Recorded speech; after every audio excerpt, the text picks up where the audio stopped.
Welcome to this comprehensive presentation on the approach to headache patients. Headache represents one of the most common medical problems encountered in both neurology and primary care practice globally. Yet it remains a condition that challenges even experienced clinicians. Today, we will journey through a systematic, evidence-based approach to headache assessment, diagnosis, and management. We will explore not only the clinical diagnostic criteria established by the International Headache Society, but also the practical steps for therapeutic management, including both traditional and novel treatments. By the end of this presentation, you will have a structured framework for approaching headache patients with confidence, empowering your patients through education, and implementing personalized treatment strategies that improve quality of life. Let us begin this important clinical journey. Let me begin by establishing the magnitude of the problem we are addressing. Headache is far more than a minor inconvenience. It is a medical problem of global significance encountered daily by neurologists and primary care practitioners worldwide. The burden is staggering. Headache causes substantial pain and disability and is associated with enormous costs, both personal and societal. The World Health Organization has recognized headache as one of the major causes of disability globally. Consider these numbers. The global prevalence of headache stands at 52%, meaning more than half the world's population experiences headache disorders. Women bear a disproportionate burden with higher prevalence rates than men. What makes this particularly impactful from a public health perspective is that the affected population predominantly consists of individuals in their working years. This translates directly into lost productivity, missed work days, and substantial socio-economic burden. Understanding this context reminds us that effective headache management is not just good clinical medicine, it is a public health imperative with far-reaching implications for individuals, families, and society. Before we dive deep into the clinical details, let me highlight the key concepts that will guide our discussion. First, headache stands as one of the most common medical problems observed by neurologists and represents a major cause of disability, particularly in young people during their most productive years. Second, the diagnosis of headache disorders is based on well-defined clinical criteria meticulously established by the International Headache Society, providing us with a standardized, evidence-based framework.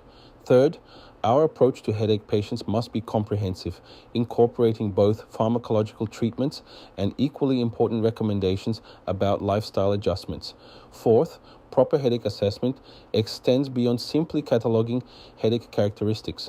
It must include evaluating patients' quality of life through validated patient-reported outcome measures. And finally, an exciting development, we now have access to new and specific acute and preventive treatments that specifically target headache pathophysiology, including CGRP-targeted monoclonal antibodies, GPANs, and D10s. These advances represent a genuine paradigm shift in how we can help our patients. The foundation of excellent headache care rests on two essential elements: a detailed assessment and a structured interview. These are not optional niceties, they are the absolute cornerstones of approaching any headache patient effectively.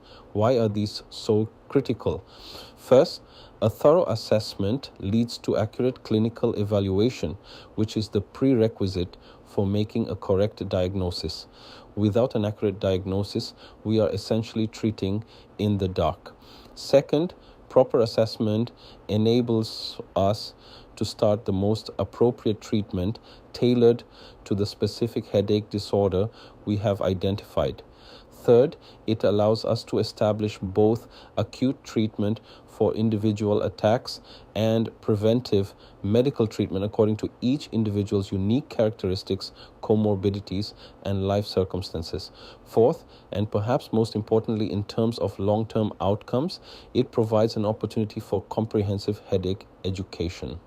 When we educate our patients about their condition, we empower them to become active participants in their care rather than passive recipients. This promotes patient-centered healthcare, which consistently yields better outcomes, greater satisfaction, and improved adherence to treatment recommendations. To bring structure and evidence to clinical practice, a collaborative effort among primary care practitioners, neurologists, and headache specialists resulted in a landmark consensus statement published in 2021. This consensus was developed with a clear aim to improve clinical decision making across all levels of healthcare delivery. The authors meticulously articulated 10 practical steps organized into 3 logical parts. The first part focuses on diagnosis, how to accurately identify headache disorders using systematic methods. The second part addresses both acute and preventive treatment strategies, recognizing that comprehensive headache management requires addressing both aspects. The third part covers clinical management and follow-up, acknowledging that headache is typically a chronic condition requiring ongoing care relationships. What I find particularly valuable about this consensus is that it emphasizes not just what to do, but how to do it. Specifically, it stresses the importance of a structured approach and polished communication skills during patient evaluation. These soft skills are not secondary. They are fundamental to gathering accurate information and building the therapeutic alliance necessary for successful long-term management. Let us ground our discussion in clinical reality. In everyday practice, approximately 15.1% of headache patients reach us through referrals. What is particularly interesting is the source of these referrals. Among referred patients, 84% come from private offices or clinic of other medical specialties, not from emergency departments or hospitals, but from fellow practitioners in the outpatient setting. This statistic carries an important implication. It is absolutely mandatory that healthcare professionals across all specialties be aware of common headache disorders. Headache is not solely the domain of neurologists. It is encountered by internists, family practitioners, gynecologists, and many other specialists. Why does this matter? Because timely management, meaning recognition and appropriate treatment or referral without unnecessary delay, can lead to dramatic improvements in a patient's quality of life. To achieve this goal of timely, appropriate management, 2 elements are absolutely essential: gathering an adequately useful and comprehensive clinical history and performing a sophisticated and targeted physical examination. These fundamentals cannot be shortcut or replaced by imaging or laboratory tests. They remain the bedrock of reliable diagnosis and, consequently, of establishing the most appropriate medical treatment for each individual patient. The clinical history is where diagnosis happens in headache medicine. Current diagnosis of headache disorders is based on well-defined criteria meticulously established by the International Headache Society, providing us with standardized, validated diagnostic frameworks. It is essential for all clinicians to know the diagnostic criteria for the most common headache disorders, primarily migraine. So let me walk you through the key features that should raise your suspicion for migraine. Physicians should suspect migraine if a patient reports recurrent headaches, specifically at least 5 separate attacks with moderate to severe intensity that genuinely interferes with daily activities. The headache typically presents unilaterally, meaning on one side of the head, though this can alternate or occasionally be bilateral. The quality is characteristically pulsatile, described as throbbing or pounding. A hallmark feature is worsening of the headache during routine physical activity, such as climbing stairs or bending over. The headache must be accompanied by either nausea or vomiting, or by both photophobia, sensitivity to light, and phonophobia,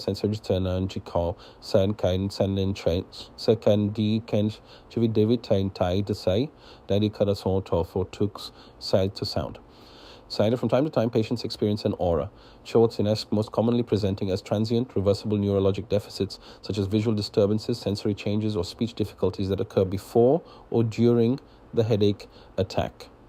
Additional features that enhance diagnostic confidence include a family history of migraine, which is present in the majority of migraine patients, and an onset of symptoms around puberty, which is the typical age of migraine emergence. While we spend much of our time managing primary headache disorders like migraine, we must always maintain vigilance for red flags that signal potentially secondary or life-threatening headaches. The simple yet powerful mnemonic SNOOPS helps us remember the key warning signs that should trigger immediate concern and further investigation. Let me break this down. The S stands for systemic signs. Think of constitutional symptoms like fever, unexplained weight loss, or signs of systemic illness that suggest an underlying disease process. The N represents neurologic deficits. Any focal neurologic findings such as weakness, sensory loss, visual field defects, or altered consciousness that suggest structural brain pathology. The first O means acute onset pattern, the sudden, explosive thunderclap headache reaching maximum intensity within seconds to minutes, classically associated with subarachnoid hemorrhage. The second O flags first headache onset in an elderly patient. New onset headache after age 50 raises concerns for conditions like giant cell arteritis or brain tumors. Finally, P covers multiple concerning features: pattern change in a patient with existing headaches, postural component, where headache changes dramatically with position, papilledema on fundoscopic examination indicating increased intracranial pressure, or headache precipitated by exertion coughing or Valsalva maneuvers. When you encounter any of these SNOOPs, pause and investigate thoroughly before attributing symptoms to a benign primary headache disorder. The physical examination in headache patients should be systematic, holistic, and most importantly, should never be omitted or deferred when a patient with headache is first encountered in your office. I emphasize this because in our modern era of advanced imaging, there is a temptation to skip the physical examination and proceed directly to CT or MRI. This is a mistake. The physical examination serves multiple critical functions. It commonly includes a focused neurologic examination of the craniofacial area, as well as a general examination. The general examination is designed to detect signs of secondary headache. For example, observing a string of vesicular lesions distributed over cranial dermatomes provides an immediate clue to the diagnosis of herpes zoster infection, which can cause severe headache. The neurologic examination may reveal focal neurologic signs such as unilateral weakness or sensory loss, which raise immediate suspicions of intracranial lesions such as tumors, strokes, or abscesses. More detailed examination options add further diagnostic value.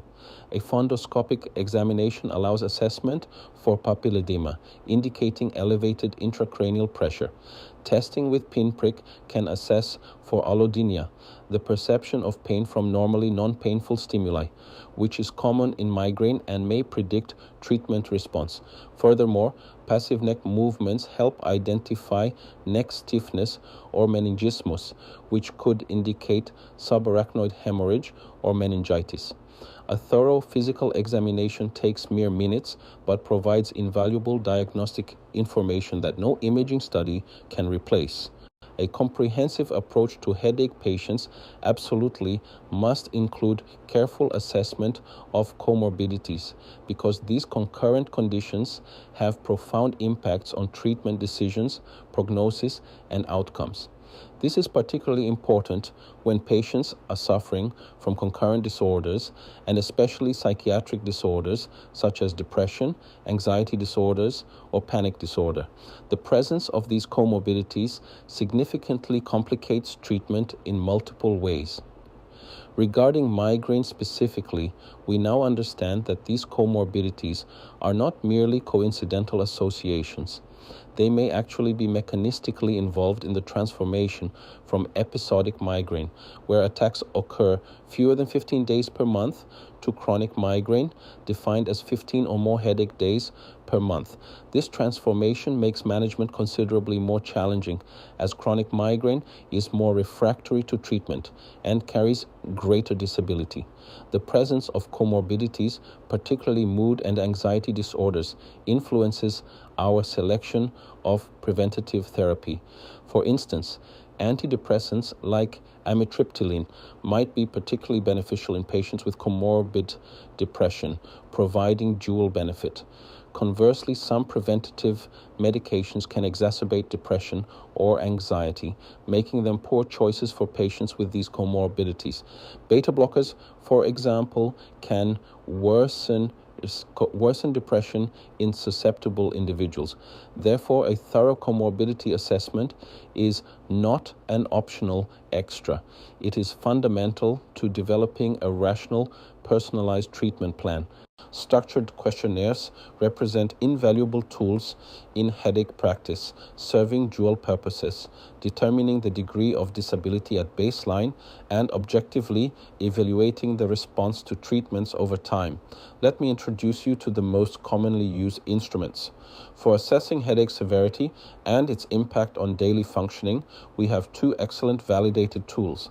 The Headache Impact Test, abbreviated as HET6, is a brief 6-item questionnaire that provides a global measure of headache impact.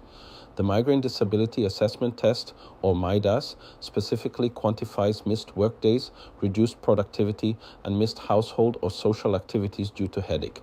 These tools provide objective, quantifiable measures of disability that complement subjective patient reports. Equally important is assessing emotional and psychiatric comorbidity, for which the Hospital Anxiety and Depression Scale, or HAADS, is particularly useful. This validated instrument screens for both anxiety and depressive symptoms. Why is this assessment so important? Because emotional comorbidities are remarkably common in headache patients and profoundly influence our therapeutic decisions, particularly regarding preventative therapy. Many preventative medications used for headache can potentially exacerbate depression and anxiety in susceptible individuals.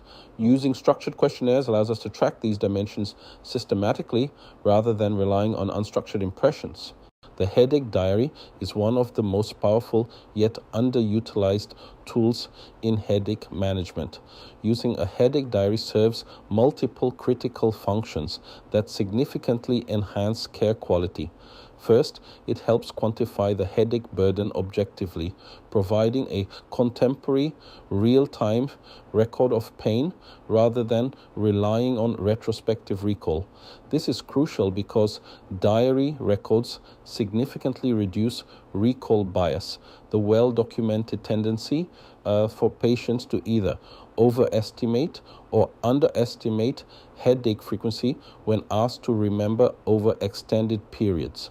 Second, diaries offer a unique opportunity to identify potential trigger factors by systematically recording activities, foods, sleep patterns, and stress levels alongside headache occurrence. Patterns may emerge that would otherwise remain hidden. Third, and often underappreciated, diaries meaningfully improve the doctor-patient relationship.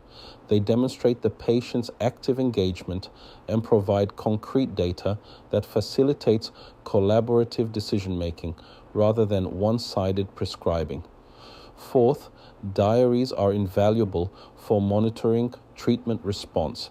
They allow us to objectively determine whether preventative therapies are reducing headache frequency or whether acute treatments are being overused. They also help identify the relationship of headaches to the menstrual cycle, which has important therapeutic implications. Finally, from a practical standpoint, reimbursement of novel medications by national insurance systems in some countries specifically relies on detailed diary records documenting headache frequency and disability. The benefit of diary keeping is multifaceted, and physicians must provide appropriate reassurance, agree on realistic objectives, and develop an individualized approach based on the diary findings. The development of artificial intelligence has absolutely rocketed in the medical field, and headache medicine is no exception to this technological revolution. One of the particular strengths of artificial intelligence in diagnosing headache relates to the development of natural language processing and machine learning algorithms. These computational approaches can analyze patient-reported symptoms, medical records, and clinical descriptions to enhance the accuracy of diagnostic classification. This technology potentially provides a more convenient and accessible diagnostic tool for non-headache specialists or even primary care providers who see headache patients but may not have specialized expertise. Current evidence demonstrates that artificial intelligence algorithms can achieve reasonable accuracy in diagnosing migraine or probable migraine based on symptom patterns. This could be particularly valuable in settings where specialist access is limited or for triaging patients who most need specialist referral. However, I must emphasize an important limitation and caution, because most of these AI models have not been extensively validated in diverse real-world clinical populations. Physicians must be critically aware of the limitations in interpreting the data these systems generate. Artificial intelligence tools should be viewed as decision support aids, not as replacements for clinical judgment. The final diagnostic and therapeutic decisions must rest with the trained clinician who can integrate the full clinical context, including physical examination findings and patient-specific factors that AI systems cannot yet adequately capture. As we transition from diagnosis to treatment, let me establish a foundational principle. Clinical and scientific evidence strongly supports that proper management of patients with headache must be multimodal, incorporating appropriate use of both pharmacological and non-pharmacological interventions. This is not an either-or proposition, it is a both-and approach. We cannot simply write a prescription and consider our job complete, nor can we rely solely on lifestyle modifications and expect adequate control of moderate to severe headache disorders. The modern approach to headache treatment, particularly for migraine, is increasingly focused on personalization. We have moved away from the one-size-fits-all algorithmic approach that dominated headache treatment in prior decades. Instead, we now embrace the principle of precision medicine in headache care, delivering the right drug to the right patient at the right dose at the right time. What does this mean in practice? It means carefully considering each patient's unique characteristics, their specific headache phenotype, comorbidities, prior treatment responses, medication tolerances, lifestyle factors, contraceptive needs, pregnancy plans, and personal preferences, and then tailoring both acute and preventative treatment recommendations accordingly. It is absolutely important to acknowledge the value and convenience of non-pharmacological treatments because these therapeutic approaches are frequently requested by individuals with headache disorders. Why are patients so interested in non-pharmacological options? In part, it reflects concerns about medication side effects, drug interactions, and long-term pharmaceutical exposure. These concerns are particularly pronounced in specific clinical situations where medication use must be minimized or avoided: childhood and adolescence, pregnancy, and breastfeeding. In these vulnerable populations, non-pharmacological interventions become not just complementary, but potentially primary treatment modalities. Nowadays, patients have access to information about a remarkably wide range of alternative therapies for headache management. The internet and popular media present countless options, from supplements and herbal remedies to devices, from acupuncture to yoga, from biofeedback to meditation. However, here's the critical caveat. These approaches have highly variable levels of scientific evidence supporting their use, and for many, the evidence remains scarce or of poor quality. As evidence-based clinicians, we must navigate this landscape carefully, distinguishing between approaches with legitimate scientific support and those that are merely marketed aggressively but lack rigorous validation. Let us examine the evidence base for specific non-pharmacological interventions, separating what is supported by rigorous research from what is merely popular belief. Starting with interventions that have some legitimate evidence, non-invasive neuromodulatory devices have demonstrated efficacy in controlled trials. These include devices delivering transcranial magnetic stimulation, external trigeminal nerve stimulation, and vagal nerve stimulation, which we will discuss in more detail later. Biobehavioral therapies, including cognitive behavioral therapy, relaxation training, and biofeedback, also have supportive evidence and are recommended in multiple guidelines. Acupuncture has been studied extensively and some evidence suggests benefit. However, the picture is muddied by studies showing that acupuncture is not significantly superior to sham acupuncture, raising questions about whether benefits derive from specific acupuncture point stimulation or from non-specific effects like attention, expectation, and the ritual of treatment. Contrary to popular belief, there is little to no high-quality evidence supporting physical therapy, spinal manipulation, or specific dietary approaches as effective migraine treatments.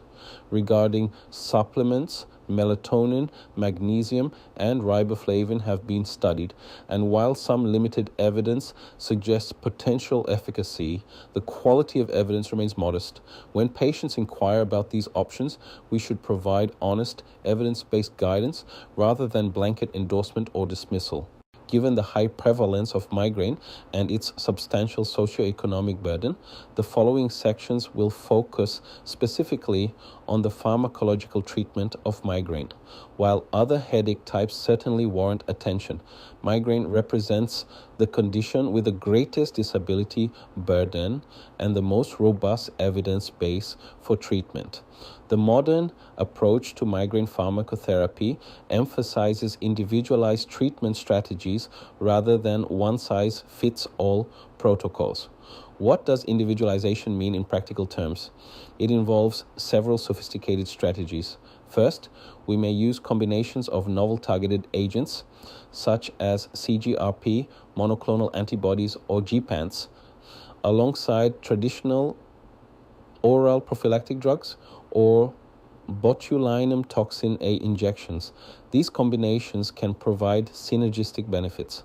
Second, when a particular new drug fails to provide adequate benefit, we should not simply abandon the class. Instead, we consider switching between different agents within the same mechanistic category, as individual responses can vary significantly. Third, we carefully adjust treatment duration based on individual response patterns, recognizing that some patients may need longer trials before achieving optimal benefit, while others may be able to taper therapy after extended remission periods. These nuanced, flexible, individualized approaches represent the current state of the art in migraine pharmacotherapy.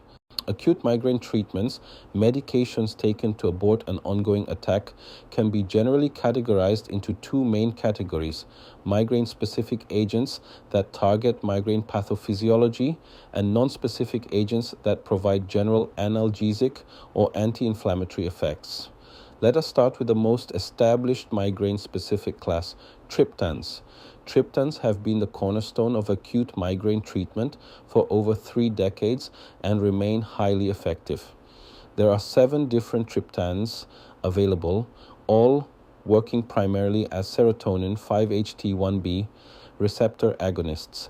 This mechanism leads to cranial vasoconstriction and inhibition of pro-inflammatory neuropeptide release. A critical counseling point, we advise patients to use triptans at the start of the headache phase because there is no efficacy evidence if taken during the preceding aura. The route of administration should be carefully tailored to the individual patient's typical migraine attack characteristics. For example, for patients presenting with severe early vomiting during headache attacks, a nasal spray or subcutaneous injection would be far more appropriate than an oral tablet, which may not be absorbed. Subcutaneous sumatriptan is the fastest, providing relief within 30 minutes in many patients, followed by nasal preparations. Triptans should be avoided in people with uncontrolled hypertension and in those with a history of cardiovascular disease or cerebrovascular diseases such as prior stroke. What do we do when triptans fail or cannot be used? This is where detans come into play. Detans should be considered if all available triptans have failed after an adequate trial period. Specifically, no or insufficient therapeutic response in at least 3 consecutive migraine attacks with different triptans, or when triptan use is contraindicated due to cardiovascular risk. Detans represent a clever pharmacological evolution. They exert their anti-migraine effect through a different subtype of serotonin receptor, specifically the 5-HT1F receptor, rather than the 5-HT1B receptor targeted by triptans. This seemingly small difference in receptor selectivity has important therapeutic implications. Because 5-HT1F receptors are primarily located on neurons rather than on vascular smooth muscle, detans provide effective migraine relief while limiting the extent of vasoconstriction. This makes them potentially safer in patients with cardiovascular concerns. Currently, lasmiditan is the only detan approved for acute migraine treatment. Clinical trial data demonstrate that lasmiditan is effective for acute migraine and can be used in patients with cardiovascular risk factors who cannot safely take triptans. However, lasmiditan has its own unique side effect profile, including dizziness and sedation, and patients must be counseled not to drive or operate machinery for at least 8 hours after taking the medication. Now, let us discuss one of the most exciting recent advances in acute migraine treatment, the gepants. Currently, 3 gepants are approved for acute migraine treatment: ubrogepant, atogepant, and rimgepant. These medications represent a fundamentally new approach to acute migraine therapy. Gepants are small molecules that act as calcitonin gene-related peptide, or CGRP, receptor antagonists. CGRP is a neuropeptide that plays a central role in migraine pathophysiology, so blocking its receptor interrupts the migraine cascade. What makes gepants particularly valuable is that they likely offer a comparable alternative to triptans for patients with cardiovascular risk factors. Unlike triptans, gepants do not cause significant vasoconstriction, making them safer for patients with hypertension, coronary artery disease, or prior stroke. Another remarkable feature of gepants is that they do not appear to lead to medication overuse headache, a debilitating complication that can occur with frequent use of triptans, opioids, or combination analgesics. This suggests a fundamentally different interaction with headache circuitry. Furthermore, post hoc analyses of clinical trial data have reported no significant differences in the efficacy of gepants between patients who were responders to triptans and those who were non-responders. This means gepants are not merely second-line agents for triptan failures in Stein, they are effective across the board and could reasonably be considered first-line therapy, particularly in patients with cardiovascular concerns or those at risk for medication overuse. Beyond triptans, detans, and gepants, several other acute treatment options deserve mention. Dihydroergotamine, an ergot derivative, was one of the earlier migraine-specific treatments developed. It shares similar adverse effects with triptans, including nausea and potential cardiovascular concerns. While intravenous or intramuscular dihydroergotamine can be quite effective, particularly for status migrainosus in emergency settings, oral ergotamine caffeine combination pills have treatment efficacy that is not as high as parenteral dihydroergotamine and are used less frequently in modern practice. Besides these migraine-specific treatments, non-specific analgesic agents play an important role, particularly for patients with mild to moderate attacks or as initial therapy before escalating to specific agents. These include acetaminophen, non-steroidal anti-inflammatory drugs like ibuprofen, naproxen, and aspirin, and combination products such as acetaminophen, aspirin, caffeine formulations. Most of these are available over the counter and are commonly used by patients as first-line acute treatment before they even present to a physician. An often overlooked component of acute treatment is the use of antiemetics. Antiemetics such as prochlorperazine and metoclopramide can be beneficial even if nausea is not particularly pronounced because migraine is associated with gastric stasis. En gatsmes dein ons bij ook een delayed gastricacillate, gastrico and empty kingibophosphosas and cassonspray, which impairs absorption of oral medications. Then, by countering gastric stasis, antiemetics facilitate tablet absorption and can enhance pain relief. A critical principle in acute migraine treatment that cannot be overemphasized.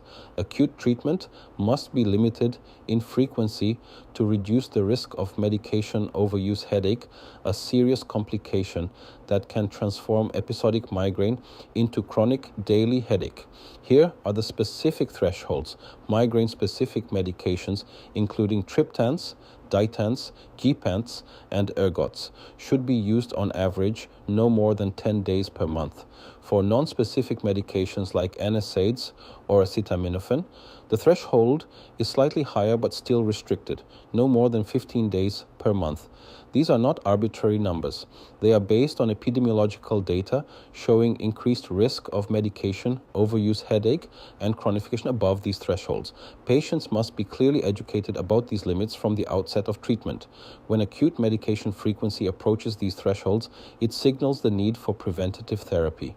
Now, another alternative acute treatment option that deserves mention: nerve blocks, specifically occipital nerve blocks, consisting of injection of a local anesthetic with or without corticosteroid into the region of the greater and lesser occipital nerves, have been shown to be effective for the management of migraines.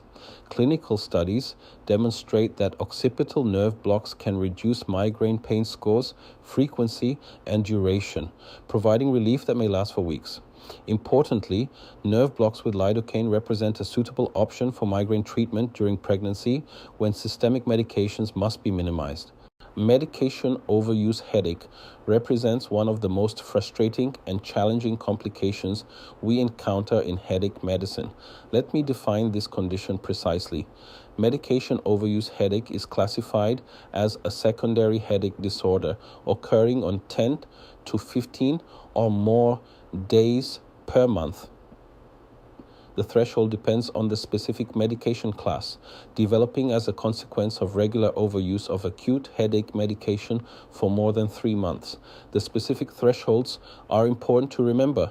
For simple analgesics like acetaminophen and non-steroidal anti-inflammatory drugs, overuse is defined as use on 15 or more days per month. For triptans, opioids, and combination analgesics, the threshold is lower, 10 or more days per month. These thresholds were established through epidemiological studies and international consensus. What makes medication overuse headache particularly insidious is that it creates a vicious cycle. Patients take more medication because their headaches are more frequent, but the increased medication use itself drives further headache frequency.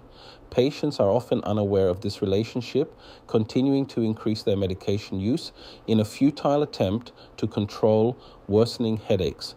Breaking this cycle requires education, withdrawal, and preventive therapy. Treatment of medication overuse headache requires a systematic three-component approach. The first and foundational component is patient education and counseling. Patients must understand the concept of medication overuse headache, that the very medications they are taking to relieve headache are paradoxically perpetuating and worsening their headache condition. This seems counterintuitive and can be difficult for patients to accept. Detailed counseling is essential to help patients understand the necessity of reducing their intake of acute headache medications.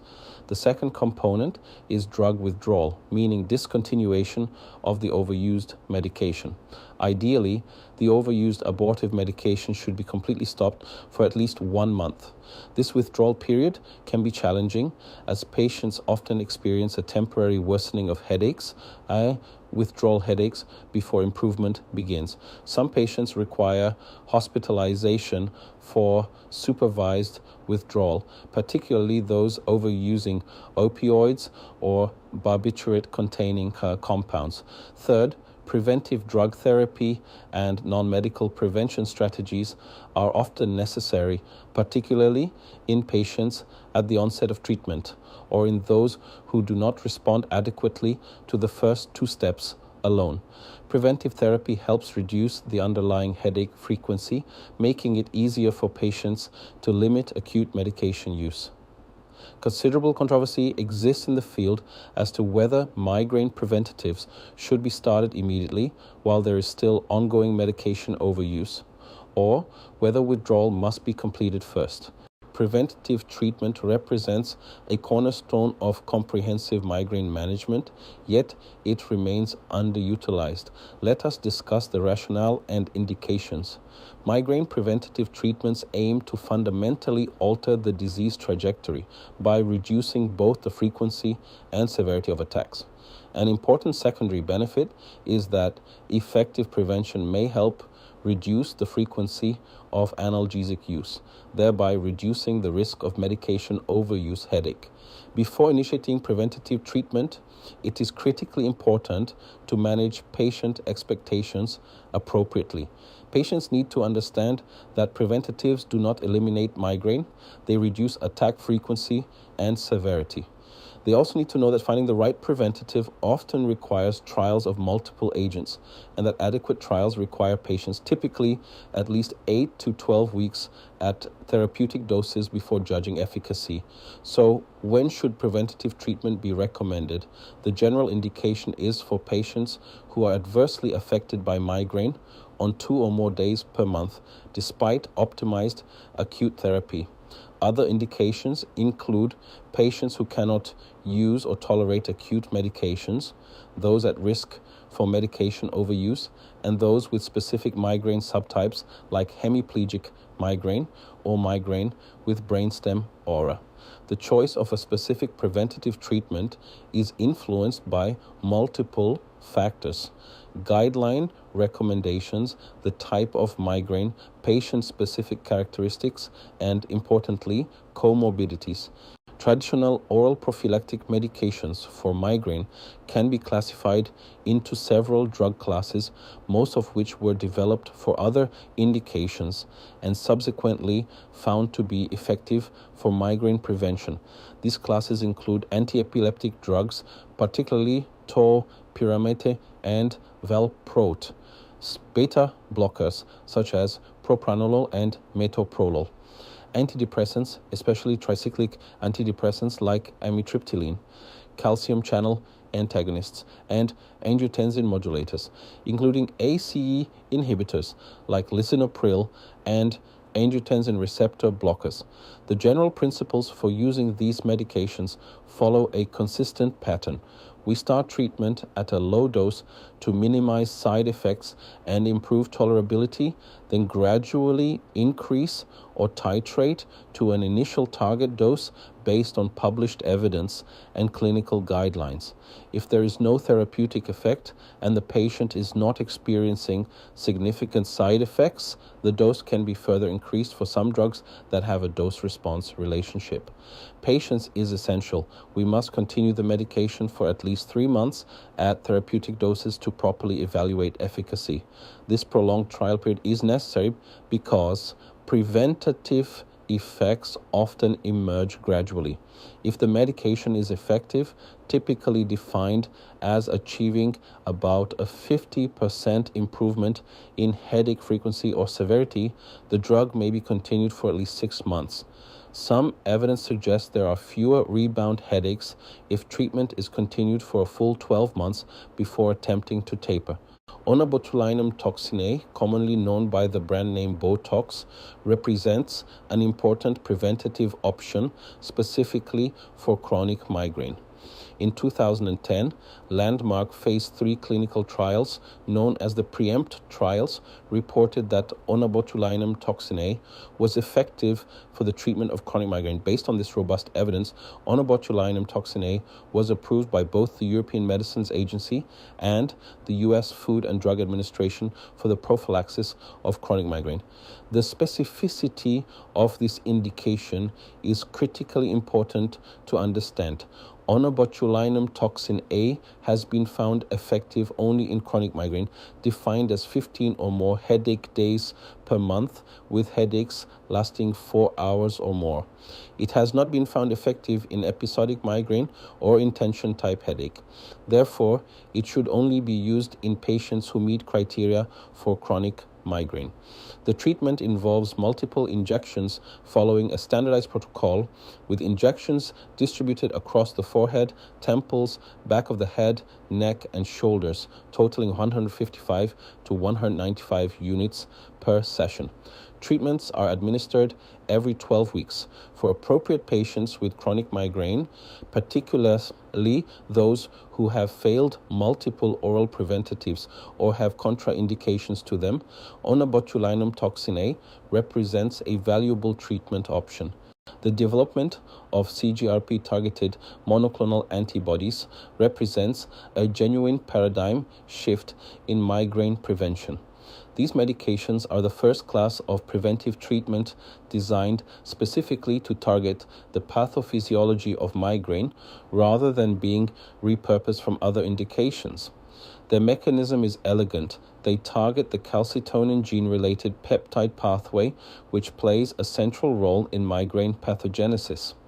What makes CGRP monoclonal antibodies particularly attractive is their combination of efficacy, excellent tolerability, and lack of drug-drug interactions.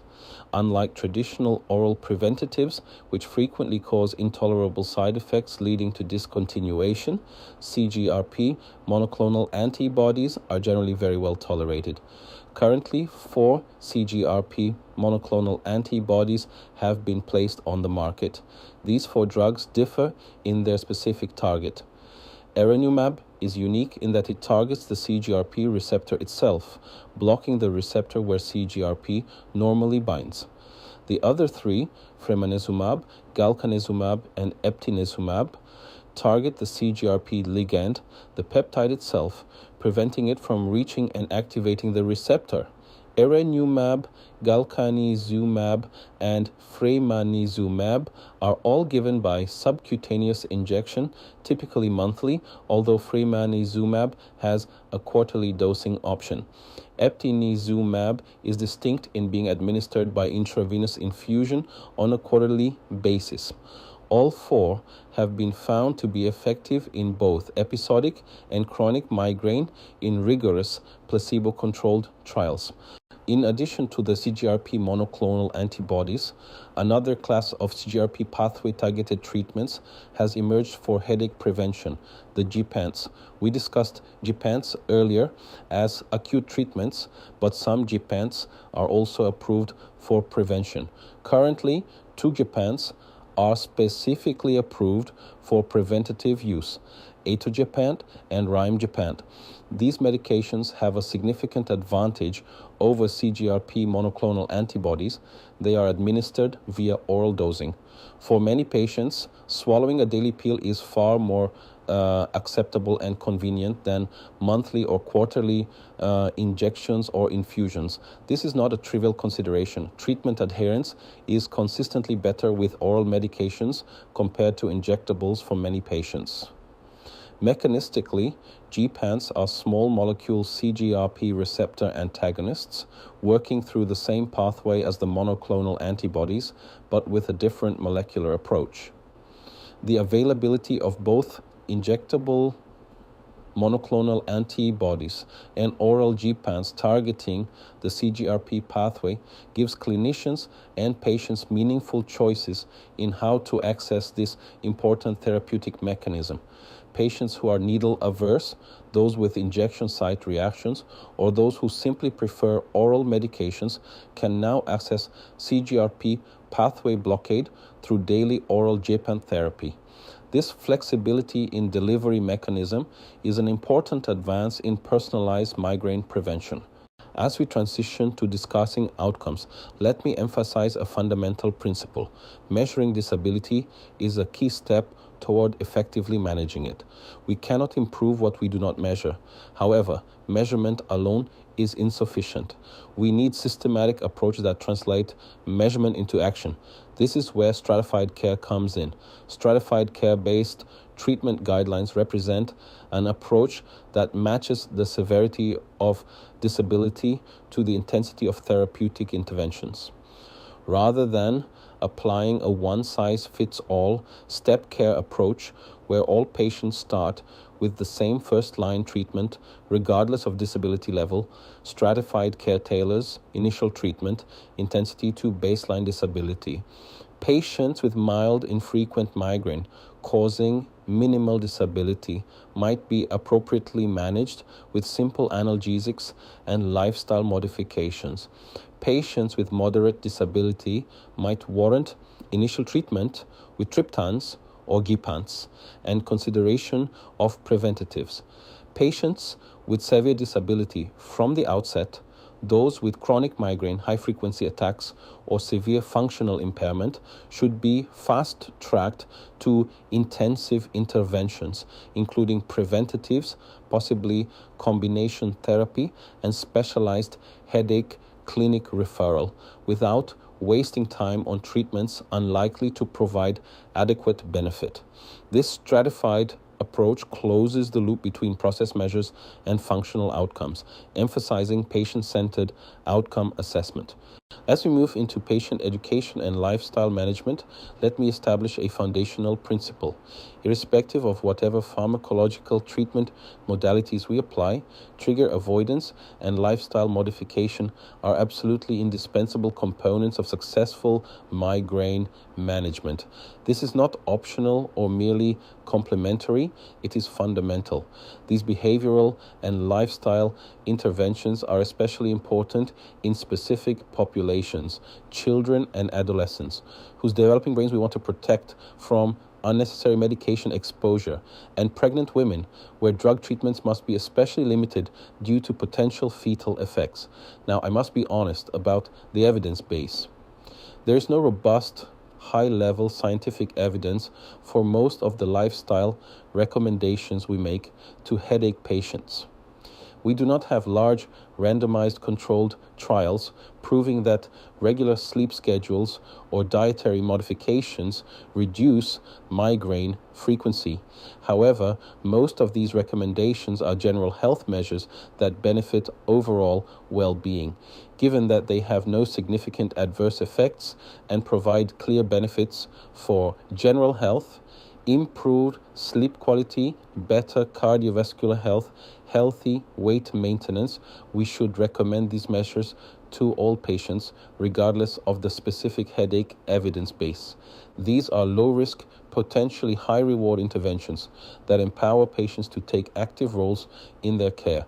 The concept of headache triggers is both widely discussed and poorly understood.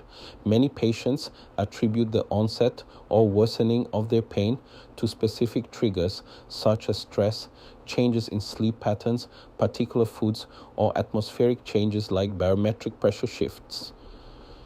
However, the relationship between potential triggers and migraine is far more complex than it appears. Here is a fascinating twist. It is possible that the relationship occurs inversely.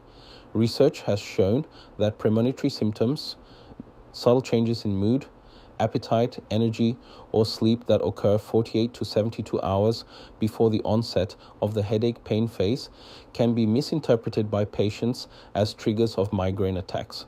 For example, a patient might crave chocolate during the premonitory phase, eat chocolate, and then develop a headache hours later, concluding that chocolate triggered the attack. In reality, both the craving and the subsequent headache are part of the migraine process. The chocolate did not cause it. Some potential triggers, such as sleep deprivation, prolonged fasting, or certain specific foods, can be relatively easily avoided without major lifestyle impact. However, we must exercise caution. Aggressively avoiding a long list of potential triggers can lead to very restrictive lifestyles with substantial reduction in quality of life. A balanced, individualized approach to trigger management is essential, focusing on the most consistent and impactful triggers while maintaining quality of life. The relationship between headache and sleep is complex, bidirectional, and clinically important. On one hand, both an excess of sleep, such as sleeping in on weekends, and a lack of sleep or sleep deprivation can trigger migraine attacks. Many migraine patients report that changes in their sleep schedule precipitate attacks. At the same time, and rather paradoxically, rest and sleep are among the most commonly used and effective non-pharmacological treatments that patients employ to improve the symptoms of an acute migraine attack. Lying down in a dark, quiet room and sleeping often aborts or significantly reduces an attack. Additionally, migraine and other headache disorders occur comorbidly with various sleep disorders at rates far exceeding chance. Patients with chronic migraine, in particular, have a markedly higher prevalence of sleep disorders, specifically poor sleep habits and non-restorative rest. They may have conditions like insomnia, sleep apnea, or restless leg syndrome that fragment sleep and reduce sleep quality. Here is the encouraging news. Non-pharmacological interventions specifically designed to improve sleep habits can substantially improve headache frequency. Even more remarkably, in some patients, optimizing sleep can actually reverse the transformation from chronic migraine back to episodic migraine, reducing headache frequency below the 15-day per month threshold. This highlights sleep as a modifiable target with significant therapeutic potential. Given the importance of sleep in headache management, let me provide specific evidence-based sleep hygiene recommendations for patients with headache. First and foremost, patients should define and maintain regular sleep schedules that allow for 8 hours of rest per day. Consistency is absolutely key here. Second, it is essential that these sleep schedules remain constant, not just during the work week, but also during weekends. The common pattern of sleep deprivation during the week, followed by sleeping in on weekends, what is sometimes called social jet lag, is a potent migraine trigger for many patients. Third, regarding timing of meals and fluid intake, patients should have dinner at least 4 hours before bedtime to allow adequate digestion, and they should avoid drinking liquids in the last 2 hours before bed to minimize nighttime awakenings for urination. Fourth, daytime naps should be eliminated as they can interfere with nighttime sleep consolidation. Fifth, and this is increasingly important in our digital age, patients must avoid using screens, including smartphones, tablets, and computers, as well as television, reading, or listening to stimulating music while in bed. The bed should be reserved exclusively for sleep and intimacy, not for entertainment or work. This strengthens the psychological association between the bed and sleep. These sleep hygiene measures may seem simple, but consistently implementing them can have profound effects on headache frequency. In the scientific literature, and particularly in popular media, you will find multiple and varied diets proposed that claim to reduce the frequency of headaches. Let me help you navigate this often confusing landscape. There are two main dietary approaches. First, elimination diets, which consist of systematically suppressing potentially triggering foods such as chocolate, alcohol, aged cheeses, nuts, or citrus fruits. Second, diets that provide high or low amounts of certain components, such as diets rich in vitamins B12, B6, or D, or diets low in histamine, lactose, or specific fatty acids. Now, here is the problem. The studies evaluating these diets are generally not very rigorous from a scientific standpoint. Most do not include proper control groups, making it difficult to distinguish true dietary effects from placebo effects or natural fluctuation in headache patterns. Furthermore, rigorous studies that have examined food triggers find that they were associated with headache onset in less than 10% of participants, a much smaller proportion than popular belief would suggest. Dietary recommendations for patients with migraine should fundamentally be the same as for the general population, with special emphasis on the prevention of obesity. Specifically, we should recommend a varied, balanced diet, eating 5 smaller meals per day rather than fewer large meals to avoid periods of prolonged fasting, and incorporating adequate water intake to reach around 2.5 liters per day. Highly restrictive or specific diets should be recommended solely based on whether there are other comorbidities in the patient. Two commonly discussed dietary factors in headache management deserve specific mention: caffeine and alcohol. Let us examine the evidence for each.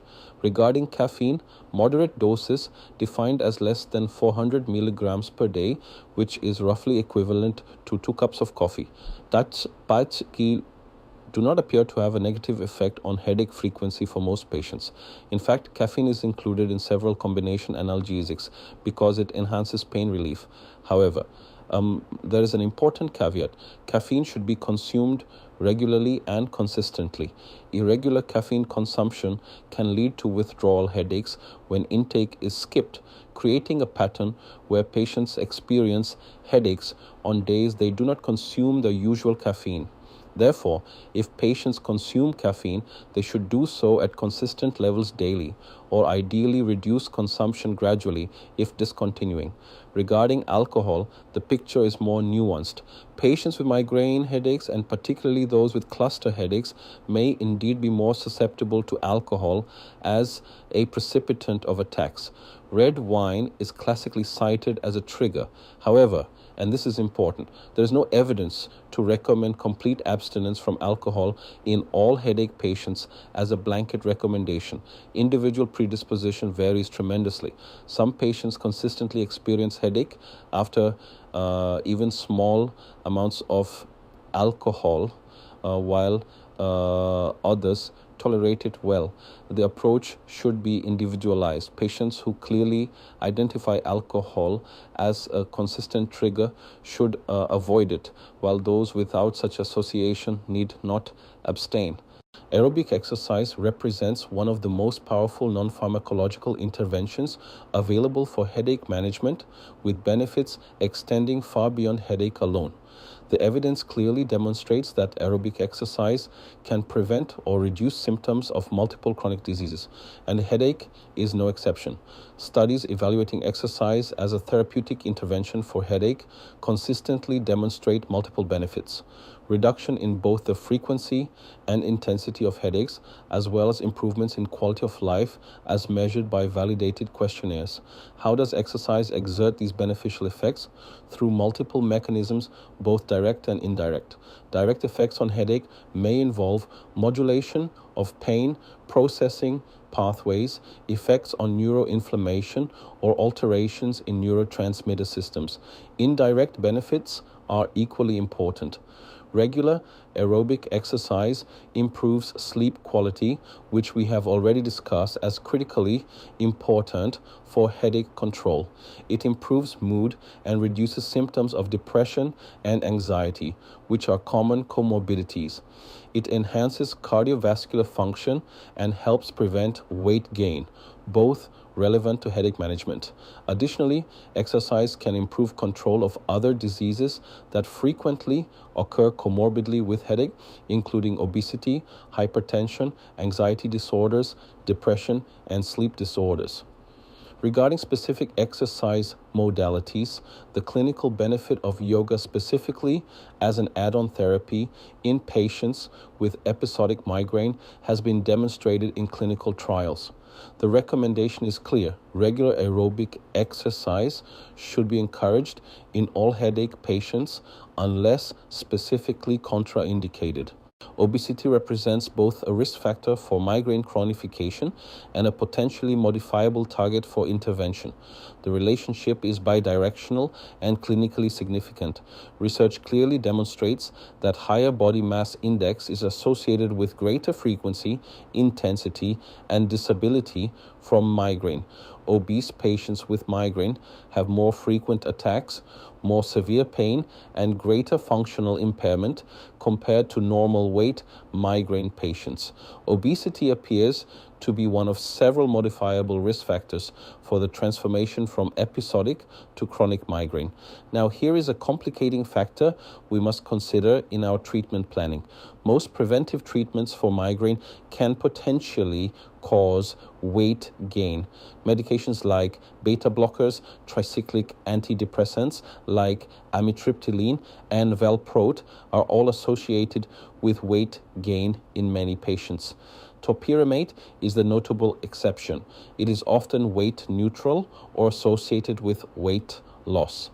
This creates a therapeutic dilemma.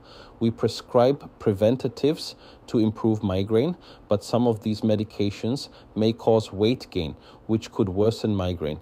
The good news is that weight loss in overweight or obese migraine patients can improve the impact of the headache.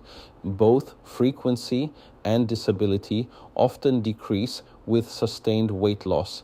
Therefore, in patients with migraine who are overweight or obese, comprehensive education to prevent further weight gain and ideally to promote weight loss should be integrated into their non-pharmacological treatment plan. As we look toward the future of headache treatment, neuromodulation represents an exciting and expanding therapeutic domain. Several neuromodulatory approaches are already available, but these treatments remain significantly underutilized in clinical practice. Why? Primarily due to a lack of awareness among both clinicians and patients, and unfortunately poor reimbursement from insurance systems, making these devices expensive out of pocket. Let me describe the three main non-invasive approaches that are approved for use. First, single pulse transcranial magnetic stimulation, or STMS, which delivers magnetic pulses to the occipital cortex at the back of the head.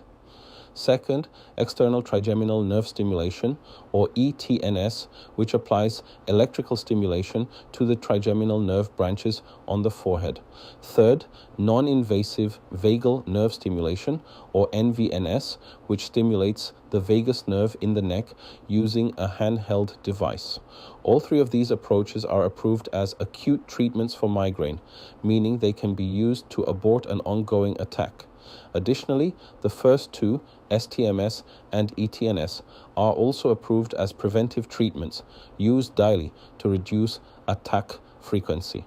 These neuromodulation approaches are particularly important for specific patient populations, people who do not want to take medications, those who cannot take medications due to contraindications or intolerances, and notably pregnant women for whom medication options are severely restricted.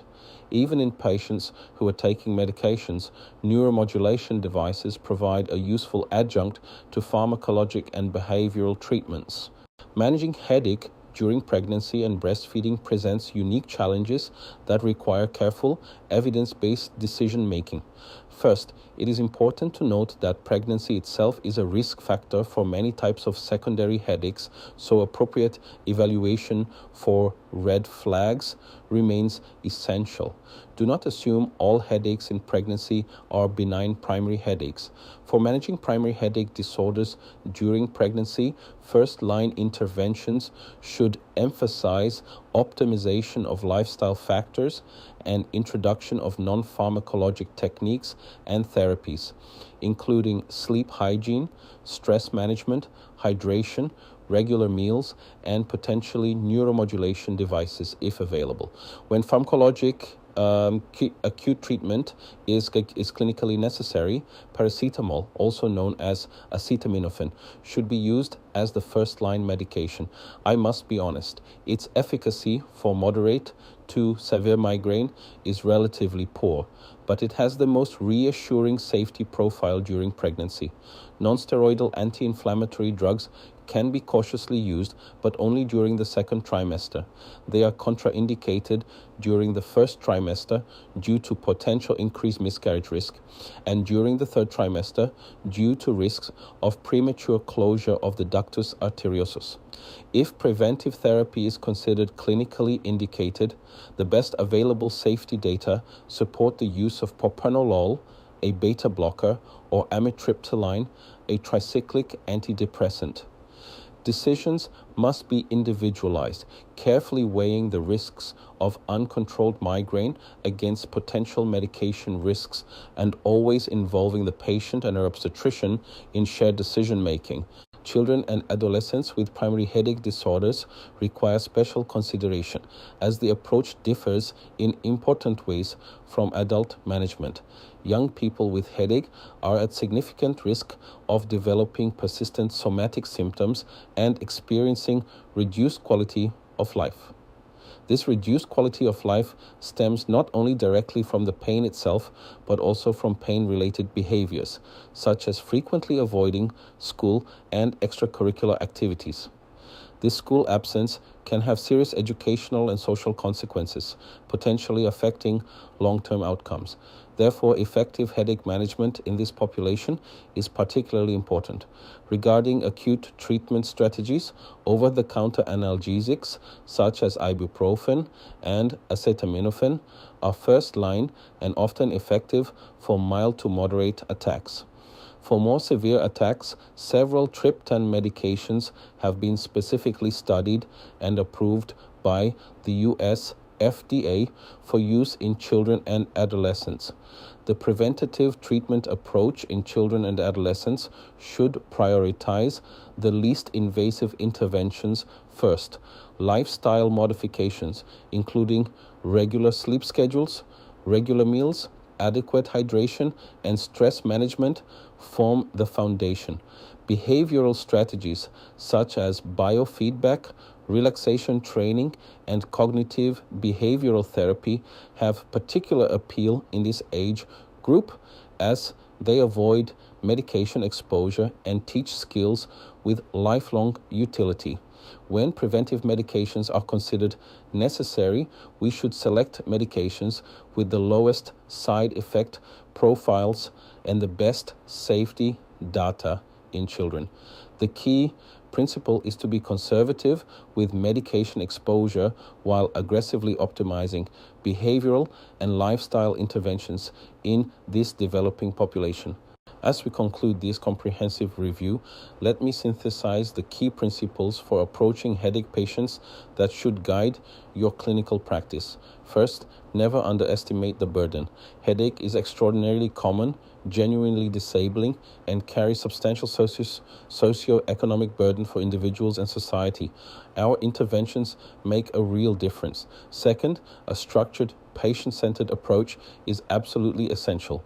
This begins with a detailed systematic history guided by established diagnostic criteria, a thorough physical examination to identify red flags and comorbidities, and comprehensive comorbidity assessment because these concurrent conditions profoundly influence treatment selection and outcomes. Third, diagnosis should be based on the well-defined criteria established by the International Headache Society.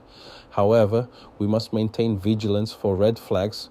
Remember the Snoop's mnemonic that signal potentially secondary or dangerous headaches requiring immediate investigation. Fourth, recognize that effective treatment must be multimodal, intelligently combining both pharmacological and non-pharmacological interventions tailored to the individual patient. Fifth, we are fortunate to practice in an era of remarkable therapeutic advances. New targeted therapies, including CGRP monoclonal antibodies, GPANTs, and DTANs, have genuinely transformed migraine management. Finally, never forget that patient education and lifestyle optimization are not optional extras. They are indispensable components of comprehensive headache care. Let me leave you with practical clinical pearls that will enhance your headache practice immediately. First, use headache diaries systematically with your patients. Do not just mention them, actively implement them. Diaries dramatically reduce recall bias, facilitate identification of triggers and patterns, and provide objective data for treatment decisions and insurance authorization. Second, incorporate validated questionnaires into every initial headache assessment. The HIT6 takes less than 2 minutes to complete and provides objective disability data that guides treatment intensity and documents response. The HADS screens for anxiety and depression that might otherwise be missed. Third, set clear expectations before starting preventative medications.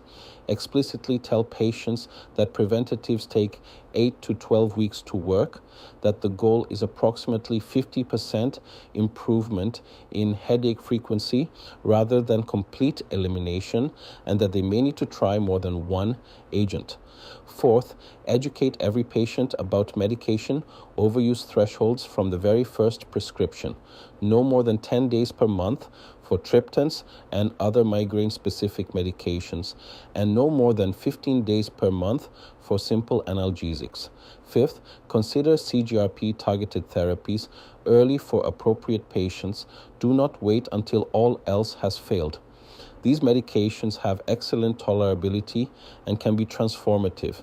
Sixth, address comorbidities actively as they influence treatment selection and predict chronification risk.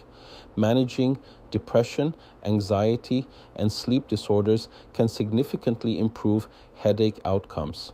As we look toward the future of headache medicine, numerous exciting developments are on the horizon that promise to further improve outcomes for our patients. First, we anticipate continued development of mechanism-based therapies targeting novel pathways beyond CGRP. Research into other neuropeptides, inflammatory mediators, and neuronal mechanisms involved in migraine pathophysiology will yield additional targeted treatments. Second, neuromodulation devices will continue to evolve, becoming smaller, more sophisticated, more affordable, and more accessible. As costs decrease and insurance coverage improves, these non-pharmacological interventions will play increasingly important roles. Third, artificial intelligence applications will mature beyond diagnostic assistance to include treatment selection algorithms that predict which patients will respond to which therapies and prognostic tools that predict chronification risk. Fourth, we need better understanding of the mechanisms underlying headache chronification, the transformation from episodic to chronic forms. Understanding these mechanisms will enable us to identify at-risk patients and intervene preventatively. Fifth, personalized medicine approaches using biomarkers, genetic profiles, and other individual characteristics will allow us to match patients to optimal treatments from the outset, avoiding the current trial and error approach. Finally, digital health tools, including smartphone applications, wearable sensors, and telehealth platforms, will enable real-time monitoring of headache patterns, triggers, and treatment responses, facilitating more dynamic, responsive care. The future of headache medicine is bright, with technology and science converging to provide increasingly effective, personalized, and patient-centered care. Thank you for your attention and engagement throughout this comprehensive journey through the approach to headache patients. We have covered extensive ground from the global burden and epidemiology of headache through systematic diagnostic approaches, including history-taking, physical examination, and the use of validated tools, to comprehensive therapeutic management encompassing both pharmacological and non-pharmacological interventions, and finally to patient education and special populations. The field of headache medicine sits at the intersection of neurology, psychology, and lifestyle medicine, requiring us to think holistically and act systematically. Every patient we approach with this structured, evidence-based, patient-centered methodology has the potential for meaningful improvement in quality of life. Remember, headache is among the world's leading causes of disability, but it is also a condition where our interventions can make profound differences.